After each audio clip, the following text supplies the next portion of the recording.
Hola, en este video explicaré el concepto de energía de activación, cómo calcularla y ejemplos de aplicación. Antes de ir al concepto de energía de activación, es necesario hablar de la teoría de colisiones. De acuerdo a esta teoría, una reacción química tiene lugar cuando las moléculas de los reactivos colisionan de forma efectiva, es decir, los choques deben tener suficiente energía y con una orientación de choque adecuada. De no ser así, la reacción no se lleva a cabo y las colisiones son improductivas.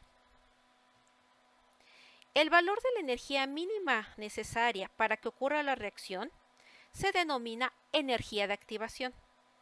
Es la energía necesaria para romper los enlaces de los átomos de los reactivos y formar nuevos enlaces en los productos.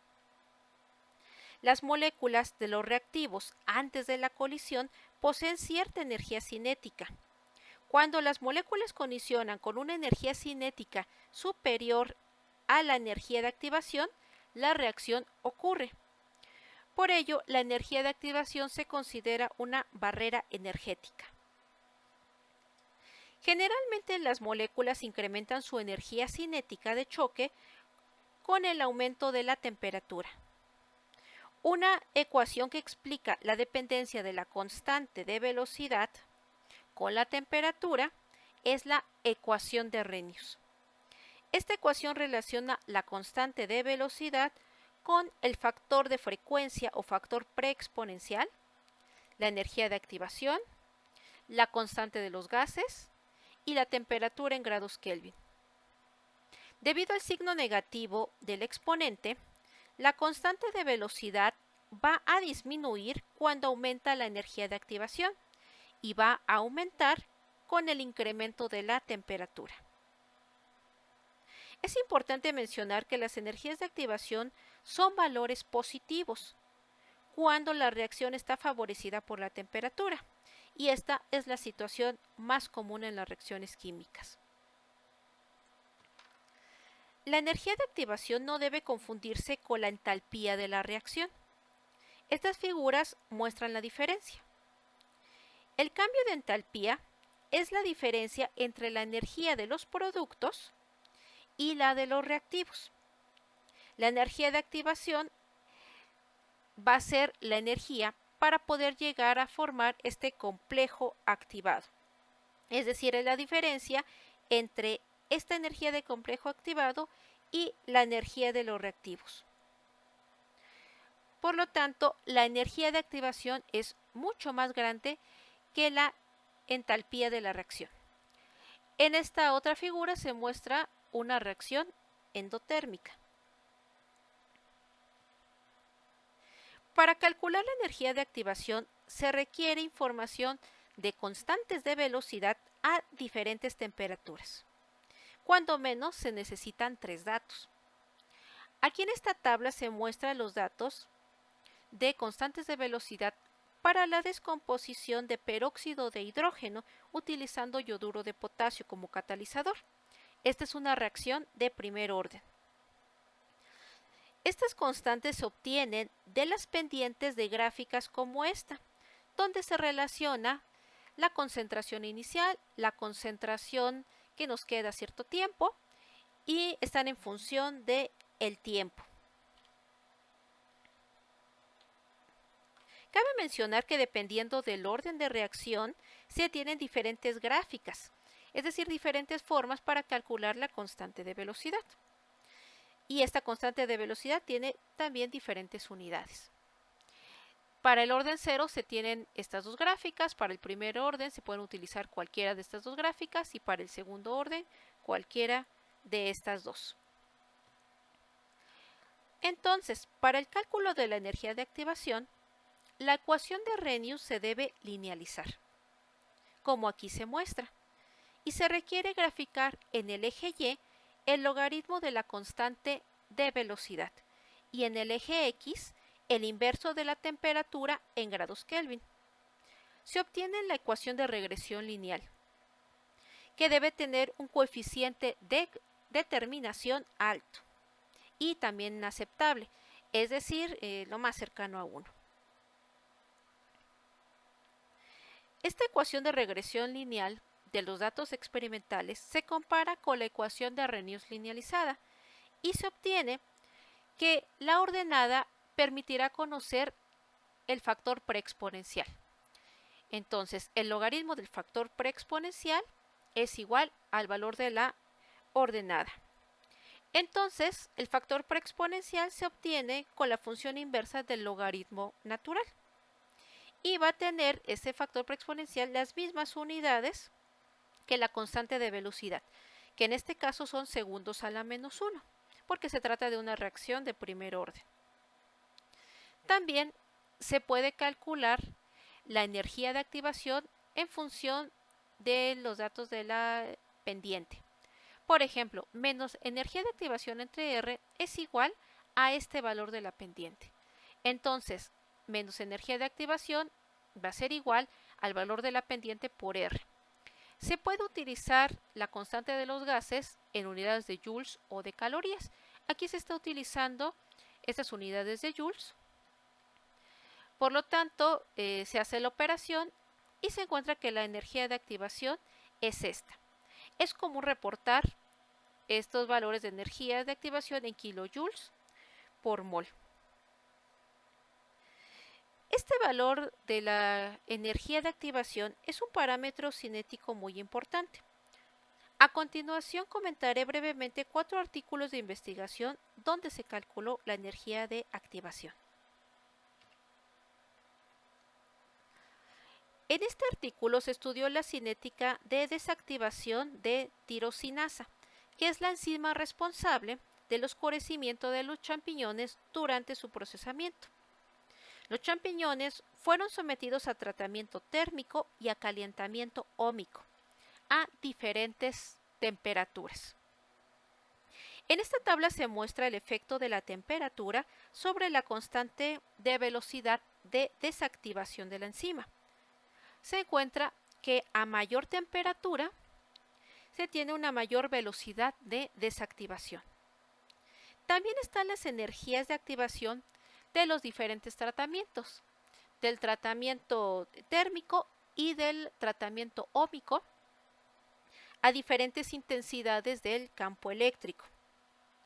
Considerando las energías de activación, se encontró que el tratamiento óhmico a diferentes intensidades del campo eléctrico no muestra cambios importantes. Es decir, casi tenemos la misma energía de activación.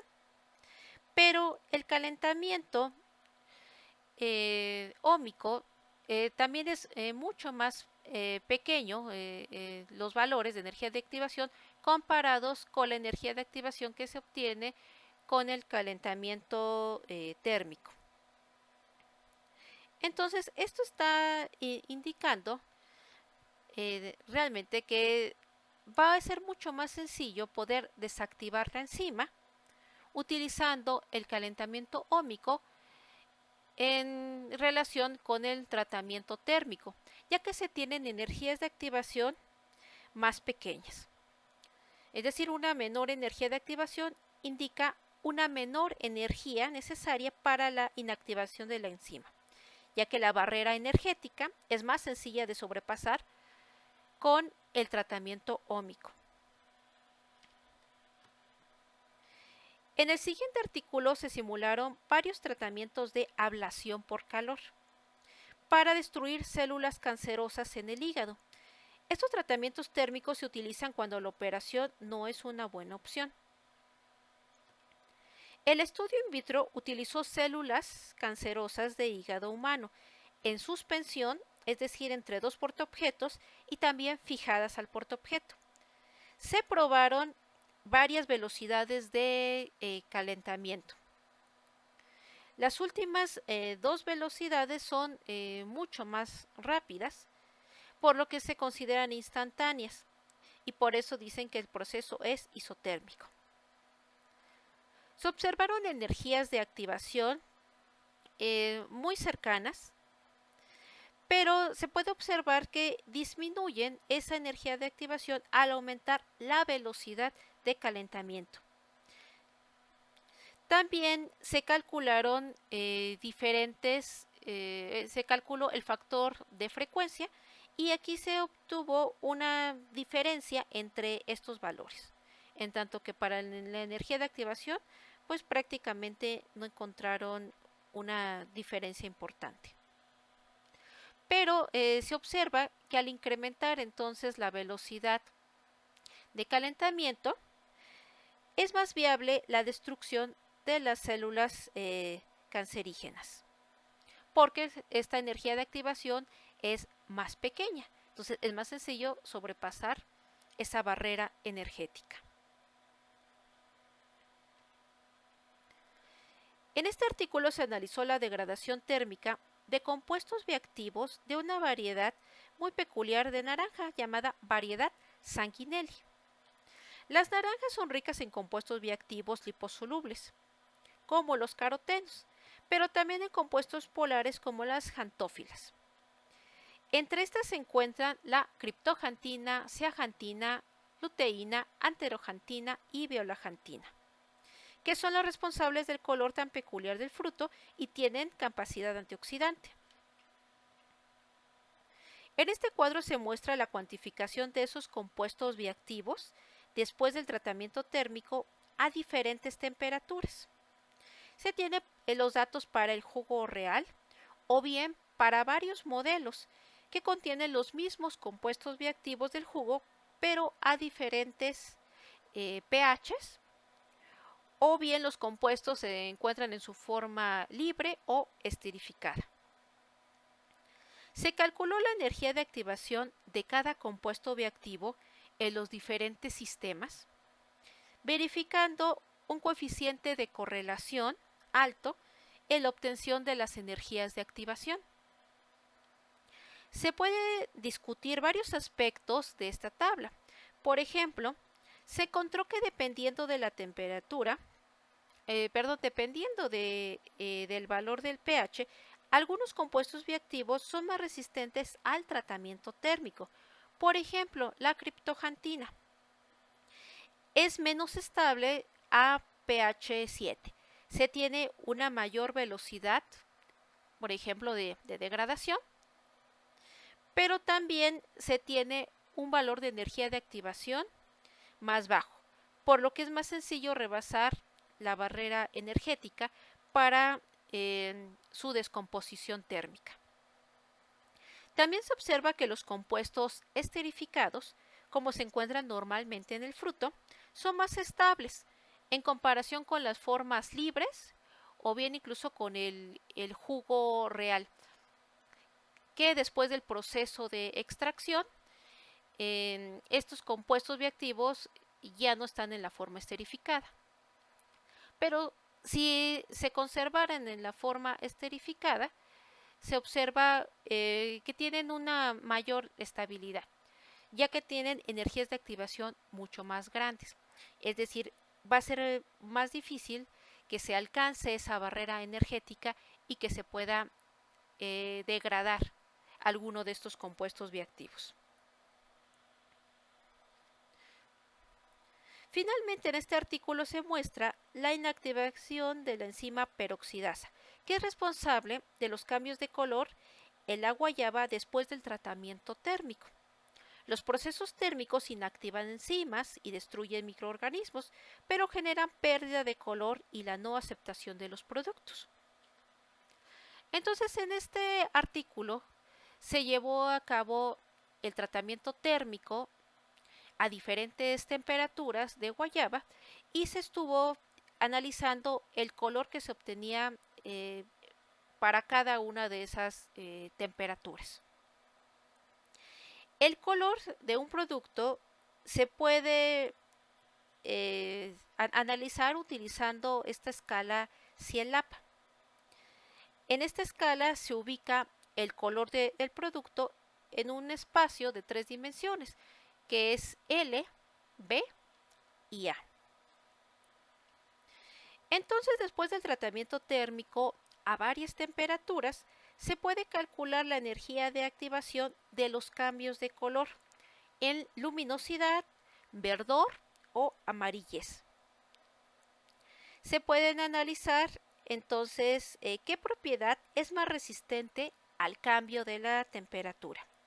Por el valor de la energía de activación, ya que ésta define la sensibilidad de la reacción a la temperatura, por lo que grandes valores de la energía de activación indican un mayor cambio en la velocidad de la reacción.